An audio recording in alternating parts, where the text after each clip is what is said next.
Come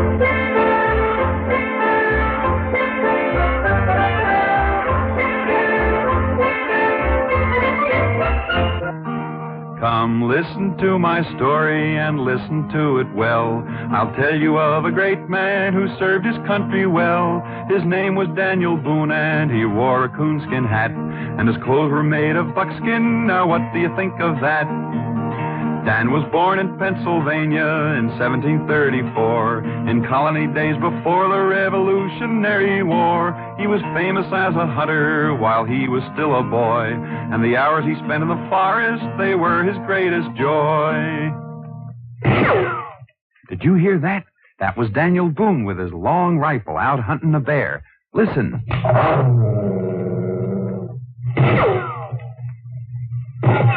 He got him. Daniel Boone shot that bear.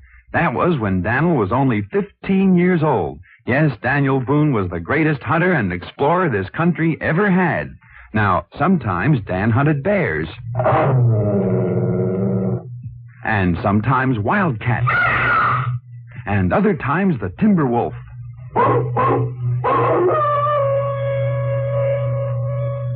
Daniel Boone loved to explore, too, and he was one of the first pioneers to see the Blue Ridge Mountains and the bluegrass region of Kentucky.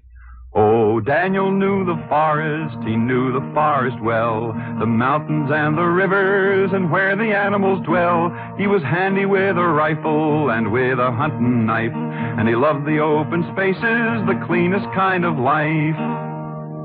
Of course, there were other dangers in the forest in those days besides wild animals. There were Indians, and one day when Daniel was exploring a cut in the mountains where Kentucky, Virginia, and Tennessee meet, an area known as Cumberland Gap, he knew there were Indians ahead, unfriendly Indians. Quickly, Daniel turned around and silently he cut back on his own trail, but the Indians were behind him, too. Dan was surrounded. Dan fought like a wildcat, but the odds were just too great. He was captured and taken to the Indians' camp. The Indians knew Daniel's reputation, and they tied him to a tree post to prevent his escape. That night, when the Indians were asleep, Dan found a sharp piece of bark right back of where his hands were tied. Slowly and painfully, he rubbed the leather cord against the bark until at last he was free. Then, as quiet as a cat, he escaped. The Indians followed, but Daniel covered ground so fast that he left their swiftest runners behind. He covered 160 miles on foot in 4 days, and he met his friends, settlers from back east at Cumberland Gap. During the Revolutionary War, Dan was a major in the American Army, and his great knowledge of forestry and woodlore came in handy when he fought the British and the Indians on the British side.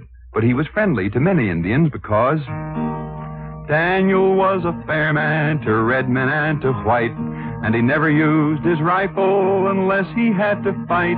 He didn't like big cities, he kept on moving west, and he helped to build our country and tame the wilderness. When the Revolutionary War was over, Dan kept heading west until he made his final home in Missouri. There he would sit under a tree during the day, and settlers and Indians came to him with their problems, for he was a man of great justice and simple democracy. His tree became famous as Boone's Judgment Tree. Often Dan sat under it and remembered his old battles and adventures, and he would fondly dream of his hunting days when he hunted the big bear and the savage wildcat and the wild timber wolf.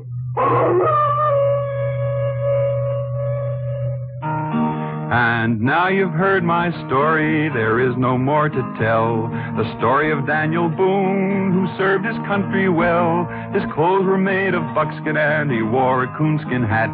A democratic pioneer, I hope you'll remember that.